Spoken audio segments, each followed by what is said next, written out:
Welcome to my channel Nikki says.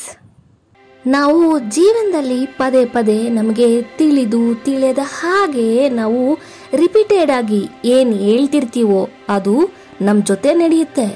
ಅದು ಸರಿ ತಪ್ಪು ಒಳ್ಳೆಯದು ಕೆಟ್ಟದು ಅಂತ ನೋಡಲ್ಲ.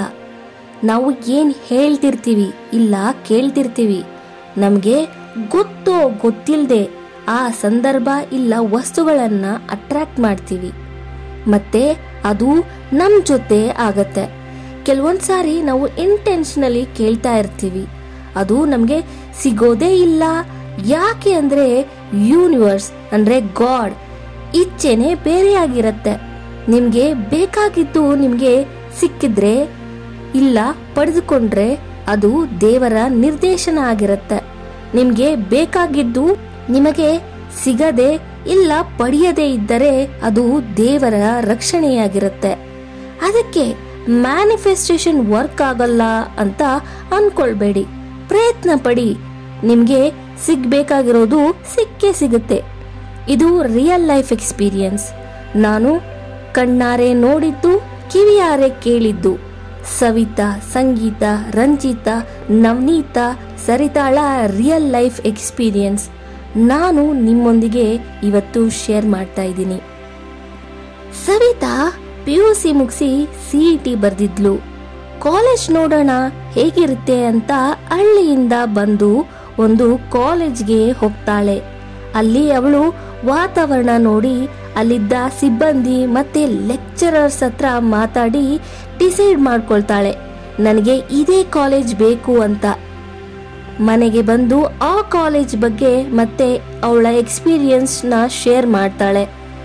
ಆಗ ಅವಳ ಮನೆಯವರು ನಿನ್ನಿಷ್ಟ ಅಮ್ಮ, ಅದೇ ಕಾಲೇಜ್ ಸಿಕ್ಕಿದ್ರೆ ಇನ್ನೂ ಒಳ್ಳೇದು ಅಂತಾರೆ. ಅವಳು ಅದೇ ಗುಂಗಲ್ಲಿರ್ತಾಳೆ. ಅವಳು ನಾನು ಕ್ಲಾಸ್ ರೂಮ್ನಲ್ಲಿ ಇಲ್ಲಿ ಕೂತ್ಕೊಳ್ತೀನಿ, ಲೈಬ್ರರಿಗೆ ಬ್ರೇಕ್ ಸಿಕ್ಕಿದಾಗೆಲ್ಲ ಹೋಗ್ತೀನಿ, ನಾನು ಚೆನ್ನಾಗಿ ಓದ್ಕೋಬೇಕು ಅಂತ ಇಮ್ಯಾಜಿನೇಷನ್ ಮಾಡ್ಕೊಳ್ತಾ ಪ್ಲಾನ್ ಮಾಡ್ತಾ ಇದ್ಲು, ಹೇಗಿರ್ಬೇಕು ಏನೇನ್ ಮಾಡಬೇಕು ಅಂತ. CET ರಿಸಲ್ಟ್ಸ್ ಬಂತು. ರೋಗಿ ಬಯಸಿದ್ದು ಹಾಲು ಅನ್ನ, ಡಾಕ್ಟರ್ ಹೇಳಿದ್ದು ಹಾಲು ಅನ್ನ ಅನ್ನೋ ಹಾಗೆ CETಯಲ್ಲಿ ಅವಳಿಗೆ ಅದೇ ಕಾಲೇಜ್ ಸಿಗುತ್ತೆ. ನೋಡಿ, ಇದನ್ನೇ ಮ್ಯಾನಿಫೆಸ್ಟೇಷನ್ ವಿಜುವಲೈಸೇಷನ್ ಅನ್ನೋದು. ನಮ್ಮ ಫ್ರೀಕ್ವೆನ್ಸಿ ಲೆವೆಲ್ ಮ್ಯಾಚ್ ಆದ್ರೆ ಮಾತ್ರ ನಮಗೆ ಏನ್ ಕೇಳಿರ್ತೀವಿ ಇಲ್ಲ ಬಯಸಿರ್ತೀವಿ ಅದು ಸಿಗೋದು. ಫ್ರೀಕ್ವೆನ್ಸಿ ಲೆವೆಲ್ ಹೇಗ್ ಮ್ಯಾಚ್ ಆಗುತ್ತೆ ಅಂತ ಈ ಎಕ್ಸ್ಪೆರಿಮೆಂಟ್ ನಿಂದ ತಿಳಿದುಕೊಳ್ಳಿ.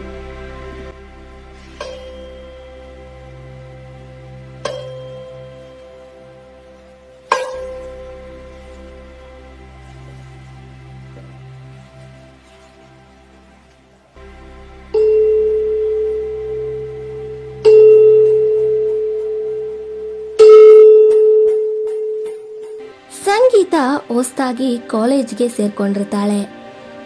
ಫ್ರೆಶರ್ಸ್ ಡೇ ದಿನ ಒಬ್ಬ ಲೆಕ್ಚರರ್ ಜನರಲಿಂಗ್ ಬಗ್ಗೆ, ಅದರ ಇಂಪಾರ್ಟೆನ್ಸ್ ಬಗ್ಗೆ ತಿಳಿಸ್ತಾರೆ. ಇವಳು ಸ್ವಲ್ಪ ಕಂಜೂಸ್, ಡೈರಿ ಯೂಸ್ ಮಾಡೋ ಬದಲು ಬುಕ್ ಯೂಸ್ ಮಾಡ್ಬೋದಲ್ಲ, ಆದ್ರೂ ಡೈರಿ ಇದ್ದಿದ್ರೆ ಚೆನ್ನಾಗಿರ್ತಿತ್ತು. ಇಟ್ಸ್ ಓಕೆ, ಸುಮ್ನೆ ಅನವಶ್ಯಕವಾಗಿ ಯಾಕೆ ಖರ್ಚು ಮಾಡಬೇಕು ಅಂತ ಸುಮ್ನಾಗ್ಬಿಡ್ತಾಳೆ. ಬಟ್ ಬುಕ್ಗೆ ನನ್ನ ಡೈರಿ ಅಂತ ಯೂಸ್ ಮಾಡ್ತಿರ್ತಾಳೆ. ಹಾಗೆ ಕಾಲೇಜ್ಗೆ ಹೋಗಿ ಬರ್ತಾ ಇರ್ತಾಳೆ. ಮತ್ತೆ ಒಂದು ದಿನ ಸೆಮಿನಾರ್ ನಡೆಯುತ್ತೆ. ಅದರಲ್ಲೂ ಜನರಲಿಂಗ್ ಬಗ್ಗೆ ಹೇಳಿ ಒಂದು ಡೈರಿ ಮೇಂಟೈನ್ ಮಾಡಿ ಅಂತ ಹೇಳ್ತಾರೆ. ಇವಳಿಗೆ ತುಂಬಾ ಆಸೆ ಆಗುತ್ತೆ, ನನ್ನ ಹತ್ರನೂ ಒಂದು ಡೈರಿ ಇದ್ದಿದ್ರೆ ಚೆನ್ನಾಗಿ ಇರ್ತಿತ್ತಲ್ವಾ ಅಂತ. ಅಂತೋ ಇಂತೋ ಡೈರಿ ತಗೊಳಕ್ಕೆ ಮನ್ಸ್ ಮಾಡೇ ಬಿಡ್ತಾಳೆ. ಇಲ್ಲೆಲ್ಲ ತಗೊಳೋದ್ ಬೇಡ, ರೇಟ್ ಜಾಸ್ತಿ, ಮೆಜೆಸ್ಟಿಕ್ ಮೈಸೂರು ಬ್ಯಾಂಕ್ ಹತ್ರ ತಗೊಳ್ಳೋಣ ಈ ಭಾನುವಾರ ಅಂತ ಪ್ಲಾನ್ ಮಾಡ್ಕೊಂಡಿರ್ತಾಳೆ. ಎಂದಿನಂತೆ ಕಾಲೇಜ್ ಮುಗಿಸ್ಕೊಂಡು ಮನೆಗೆ ಬಂದ್ಲು. ಅವಳ ಆಶ್ಚರ್ಯಕ್ಕೆ ಅವಳ ಚಿಕ್ಕಪ್ಪ ಬ್ಯಾಂಕ್ನಲ್ಲಿ ವರ್ಕ್ ಮಾಡ್ತಾ ಇದ್ರಲ್ವಾ, ಅವ್ರ ಹತ್ರ ಆಲ್ರೆಡಿ ಡೈರಿ ಇದೆ. ಸಂಗೀತಾಳಿಗೆ ಬೇಕಾಗಬಹುದೇನೋ ಅಂತ ಹೇಳಿ ಕೊಟ್ಟಿ ಹೋಗಿರ್ತಾರೆ. ಇವಳಿಗೆ ತುಂಬಾನೇ ಖುಷಿ. ಮನಸ್ಸಿನಲ್ಲಿ ದೇವರಿಗೆ ಹಾಗೂ ಅವಳ ಚಿಕ್ಕಪ್ಪನಿಗೆ ಧನ್ಯವಾದ ಹೇಳ್ತಾಳೆ. ಸಂಗೀತ ಆಲ್ರೆಡಿ ಬುಕ್ ನ ಯೂಸ್ ಮಾಡ್ತಾ ಇದ್ಲು, ಇದೇ ಡೈರಿ ಅಂತ ಅನ್ಕೊಂಡು. ಇಲ್ಲಿ act as if technique work ಆಗಿದೆ. ಫ್ಯೂಚರ್ನಲ್ಲಿ ಆಗೋದನ್ನ ಆಲ್ರೆಡಿ ಆಗಿದೆ ಅನ್ನೋ ತರ ಪ್ರೆಸೆಂಟ್ ನಲ್ಲಿ ಆಕ್ಟ್ ಮಾಡೋದು.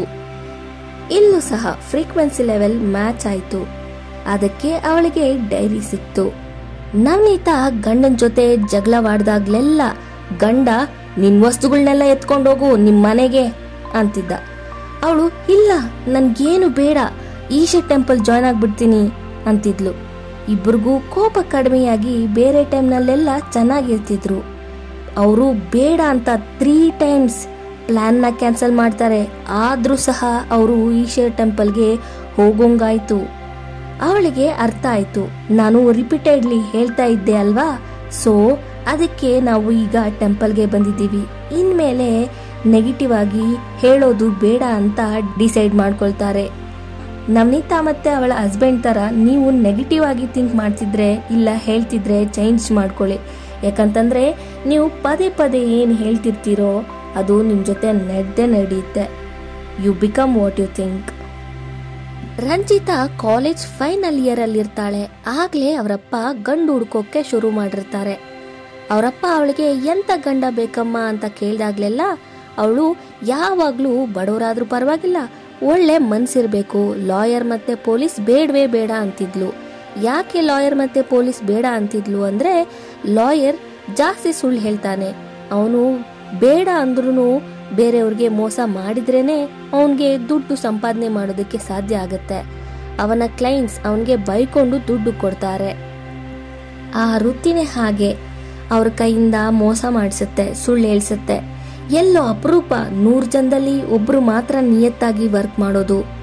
ಪೊಲೀಸ್ ಅಂತೂ ಬೇಡವೇ ಬೇಡ, ಅವರು ಬಾಯಿ ಬಿಟ್ರೆ ಕೆಟ್ಟ ಮಾತಾಡ್ತಾರೆ, ಸುಮ್ನೆ ಹೊಡಿತಾರೆ. ಅವ್ರಿಗೆ 24 hours ಡ್ಯೂಟಿ ಇರುತ್ತೆ. ಅವರು ತಪ್ಪು ಮಾಡಿದಾರೋ ಇಲ್ವೋ ಅದನ್ನ ಬಾಯಿ ಬಿಡ್ಸೋಕೆ ಹೊಡಿಲೇಬೇಕು.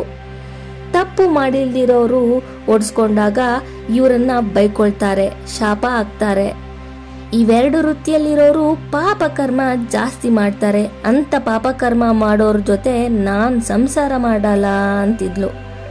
ಹುಡುಗ ನೋಡೋಕ್ಕೆ ಬರ್ತಾವ್ರೆ ಅಂದಾಗ್ಲೆಲ್ಲ ಅವಳು ಫಸ್ಟ್ ಮೆನ್ಷನ್ ಮಾಡ್ತಾ ಇದ್ದಿದ್ದು ಲಾಯರಾ ಪೊಲೀಸಾ ಅಲ್ಲ ತಾನೆ ಅಂತ. ಅವಳಿಗೆ ಮ್ಯಾಚಸ್ ಬಂದಾಗ್ಲೆಲ್ಲ ಅದನ್ನೇ ಮೆನ್ಷನ್ ಮಾಡಿ ಪದೇ ಪದೇ ಹೇಳ್ತಿದ್ಲು. ಅವಳು ಕೊನೆಗೆ 2 ವರ್ಷ ಆದ್ಮೇಲೆ ಒಬ್ಬ ಲೈಬ್ರರಿಯನ್ಗೆ ಮದುವೆ ಆದ್ಲು. ಆದ್ರೆ ಅವಳು ಯಾವ ಗುಣಗಳು ಇರೋರು ಬೇಡ ಅಂತಿದ್ಲು, ಆ ಗುಣಗಳೆಲ್ಲ ಅವಳ ಗಂಡನ ಹತ್ರ ಇತ್ತು. ಅವನು ಬಾಯಿ ಬಿಟ್ರೆ ಸುಳ್ಳು ಹೇಳ್ತಿದ್ದ.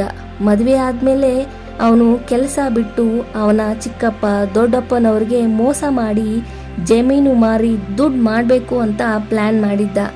ಅವನಿಗೆ ಕೋಪ ಬಂದ್ರೆ ಅಪ್ಪ ಅಮ್ಮ ಹೆಂಡತಿ ಎಲ್ಲರನ್ನೂ ಎಷ್ಟು ಕೆಟ್ಟ ಮಾತು ಅಂದ್ರೆ ಅಷ್ಟು ಕೆಟ್ಟ ಮಾತುಗಳಿಂದ ಬೈತಿದ್ದ. ಕುಡ್ಕೊಂಡ್ ಬಂದು ಹೆಂಡತಿಯನ್ನ ಹಿಡ್ಕೊಂಡು ಹೊಡಿತಿದ್ದ. ಇನ್ನು ಜಾಸ್ತಿ ಕೋಪ ಬಂದ್ರೆ ಕುಡಿದೇನೆ ಹೊಡಿತಿದ್ದ. ಇಲ್ಲಿ ಅವಳು ಯಾವ ಗುಣಗಳು ಬೇಡ ಬೇಡ ಅಂತ ಪದೇ ಪದೇ ಹೇಳ್ತಿದ್ಲೋ ಆ ಗುಣಗಳಿರೋ ಗಂಡನನ್ನೇ ಅವಳು ಪಡೆದುಕೊಂಡಿದ್ದಾಳೆ.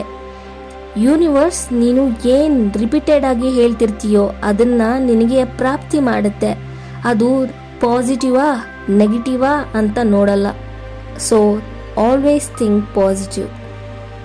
ಅದಕ್ಕೆ ದೊಡ್ಡೋರು ಹೇಳೋದು ಯಾವಾಗ್ಲೂ ಒಳ್ಳೇದೇ ಮಾತಾಡಿ ಒಳ್ಳೇದೇ ಯೋಚನೆ ಮಾಡಿ ಅಂತ. ಸರಿತಾ ಕಾಲೇಜ್ ಮುಗಿಸಿ ಕಂಪನಿಯಲ್ಲಿ ಕೆಲಸ ಮಾಡ್ತಿದ್ಲು. ಒಂದು ದಿನ ರಿಲೇಟಿವ್ ಮನೆಗೆ ಇನ್ವಿಟೇಷನ್ ಕಾರ್ಡ್ ಕೊಡೋಕೆ ಬರ್ತಾರೆ. ಆಗ ಅವಳಿಗೆ ತಿಳಿಯುತ್ತೆ ಅವರ ಮಗಳು ಚೈತ್ರ ಅವಳು ಓದ್ತಿದ್ದ ಕಾಲೇಜ್ಗೆ ಸೇರ್ಕೊಂಡಿದ್ದಾಳೆ ಅಂತ. ಅದಕ್ಕೆ ಸರಿತಾ ಹೇಗಾದ್ರೂ ಮಾಡಿ ಚೈತ್ರನ ಮೀಟ್ ಮಾಡಬೇಕು, ಅವಳಿಗೆ ಇನ್ಫಾರ್ಮ್ ಮಾಡಬೇಕು. ಓದೋದ್ರ ಜೊತೆಗೆ ಸ್ಕಿಲ್ಸ್ ಸಹ ಇಂಪಾರ್ಟೆಂಟ್ ಆಗುತ್ತೆ. ನವಡೇಸ್ ಸ್ಕಿಲ್ಸ್ ಮ್ಯಾಟರ್ ಆಗುತ್ತೆ ಕೆಲಸ ಗಿಟ್ಟಿಸ್ಕೊಳ್ಳೋಕ್ಕೆ.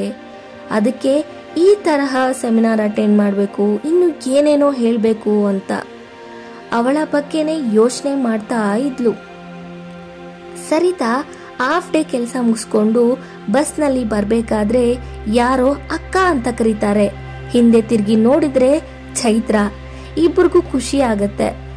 ಖುಷಿಯಿಂದ ಮಾತಾಡಿ ನಂಬರ್ಸ್ನ ಎಕ್ಸ್ಚೇಂಜ್ ಮಾಡ್ಕೊಂಡ್ರು. ಸರಿತಾ ಆಗಾಗ ಚೈತ್ರಾಗೆ ಕಾಲ್ ಮಾಡಿ ಗೈಡ್ ಮಾಡ್ತಾ ಇದ್ಲು. ಇಲ್ಲಿ ಟೆಲಿಪತಿ ಟೆಕ್ನಿಕ್ ವರ್ಕ್ ಆಗಿದೆ. ಇದೇ ತರಹ ನಿಮ್ಮ ಲೈಫ್ನಲ್ಲೂ ಯಾವುದಾದ್ರೂ ಒಂದು ಘಟನೆ ನಡೆದಿರುತ್ತೆ, ಅದನ್ನ ಕಮೆಂಟಲ್ಲಿ ಶೇರ್ ಮಾಡ್ಕೊಳ್ಳಿ ಯಾವ ಟೆಕ್ನಿಕ್ ವರ್ಕ್ ಆಗಿದೆ ಅಂತ.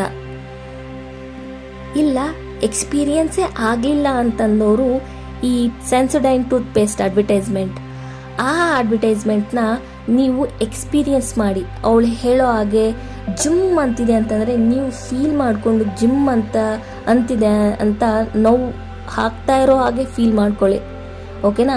ಸೊ ಇದೇ ಥರ ಕಂಟಿನ್ಯೂಸ್ ಆಗಿ ಒಂದು 2 to 3 ವೀಕ್ಸ್ ಮಾಡಿ ನೋಡ್ಕೊಳ್ಳಿ. ಆವಾಗ ನಿಮಗೆ ಡೆಫಿನೆಟ್ಲಿ ಎಕ್ಸ್ಪೀರಿಯನ್ಸ್ ಆಗೇ ಆಗುತ್ತೆ.